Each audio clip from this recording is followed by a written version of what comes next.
দুইটি সময় দুইটি সূরা পড়লে টাকার অভাব হবে না, আল্লাহ পাক রব্বুল আলামিন সম্পদের মালিক বানিয়ে দিবেন। আল্লাহ তাআলা চাইলে আপনাকে কোটিপতি বানাতে পারেন। অনেকে বলবেন হুজুর এই ধরনের কথা কেন বলেন? নবীজি সাল্লাল্লাহু আলাইহি ওয়াসাল্লাম নিজে জানিয়ে দিয়েছেন এমন কিছু আমল আছে যে আমলের মাধ্যমে আল্লাহ পাক রব্বুল আলামিন আপনাকে সম্পদ দিবেন, আল্লাহ পাক রব্বুল আলামিন আপনার ঘরের ভিতরে বরকত দান করে দিবেন। মনে রাখবেন, আল্লাহ তাআলা হযরত ওসমান রাদিয়াল্লাহু তাআলা আনহুকে ধনী বানিয়েছেন, সুতরাং সেই আল্লাহ কিন্তু আমাদেরকেও চাইলে ধনী বানাতে পারেন কি পারেন না? এজন্য অবশ্যই আল্লাহর উপরে ভরসা রাখেন।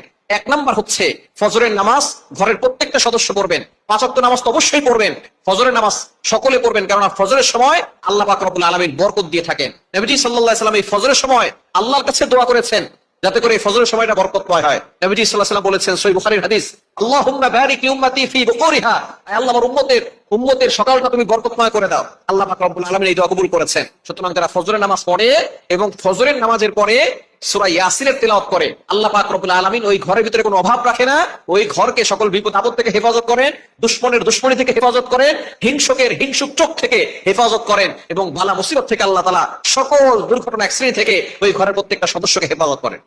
নবীজি সাল্লাল্লাহু আলাইহি ওয়াসাল্লাম জানিয়ে দিয়েছেন সূরা ইয়াসিনের তেলাওয়াত যে ঘরে করা হবে, ওই ঘরের ভিতরে আল্লাহ পাক রব্বুল আলামিন বৃষ্টির মতো বরকত নাজিল করবেন, রহমত নাজিল করে দিবেন। ওই ঘরের ভিতরে কখনো অভাব থাকবে না যদি আপনি ফজরের নামাজের পরে সূরা ইয়াসিনের তেলাওয়াত করতে পারেন। এজন্য এক নাম্বার হচ্ছে ফজরের নামাজ প্রত্যেকটা ঘরের সদস্য পড়বে, আর দ্বিতীয় নাম্বার হচ্ছে অবশ্যই ফজরের নামাজের পরে সূরা ইয়াসিনের তেলাওয়াত করবেন। অনেকেই বলে হুজুর আমার দোকানে কোনো বরকত নাই, দোকানে শুধু লস।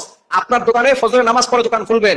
আমরা এখন আমাদের সমাজের ভিতরে যেই ট্রেন্ডিং চলে গেছে যে 10টার সময় দোকান খুলে, শোরুম গুলো সব 10টার দিকে খুলে, ইহুদি খ্রিস্টানদের কৃষ্টি কালচার। নবী সাল্লাল্লাহু আলাইহি ওয়াসাল্লাম ফজরের সময়ের জন্য দোয়া করেছেন, আপনি আপনার দোকান ফজরের নামাজ পরে খুলবেন এবং সেখানে আপনি সূরা ইয়াসিনের তেলাওয়াত করবেন, দেখবেন আল্লাহ তাআলা আপনার ওই দোকানের ভিতরে এত বরকত দিবেন যে আপনি কল্পনা করতে পারবেন না। এক নাম্বার হচ্ছে সূরা ইয়াসিন। নাম্বার 2, দ্বিতীয় নাম্বার হচ্ছে সূরা ওয়াকিয়া, মাগরিবের নামাজের পরে সূরা ওয়াকিয়ার তেলাওয়াত করবেন। আপনি নিজেও করতে পারেন, আপনার সন্তান যে কোনো একজন করলেই হবে। কারণ আব্দুল্লাহ ইবনে মাসউদ রাদিয়াল্লাহু তাআলা তিনি যখন অসুস্থ হয়ে পড়লেন, তখন খলিফা ছিলেন ওসমান রাদিয়াল্লাহু তাআলা আনহু। বাইহাকী শরীফের হাদিস, ওসমান রাদিয়াল্লাহু তাআলা আনহু তিনি গেলেন আব্দুল্লাহ ইবনে মাসউদ রাদিয়াল্লাহু তাআলা আনহুর কাছে, গিয়ে বললেন আপনি তো অসুস্থ, টেনশন করবেন না, আপনার মেয়েদেরকে আমি বাইতুল ফান্ড থেকে খাবারের ব্যবস্থা করব। আব্দুল্লাহ ইবনে মাসউদ রাদিয়াল্লাহু তাআলা আনহু ডাক দিয়ে বললেন, ইয়া আমিরুল মুমিনিন খলিফাতুল মুসলিমিন, বাইতুল ফান্ড থেকে আমার মেয়েদের জন্য খাবার দেওয়ার কোনো প্রয়োজন নাই, কেননা নবী আমাকে এমন কিছু শিক্ষা দিয়েছেন, আমি আমার সন্তানদেরকে কোরআন পড়া শিখিয়েছি, আমার সন্তানকে একটা সূরা শিখিয়েছি যে সূরা পড়লে ঘরে কোনো অভাব থাকবে না, আল্লাহ তাআলা গায়বী ভাবে রিজিকের ব্যবস্থা করে দিবেন।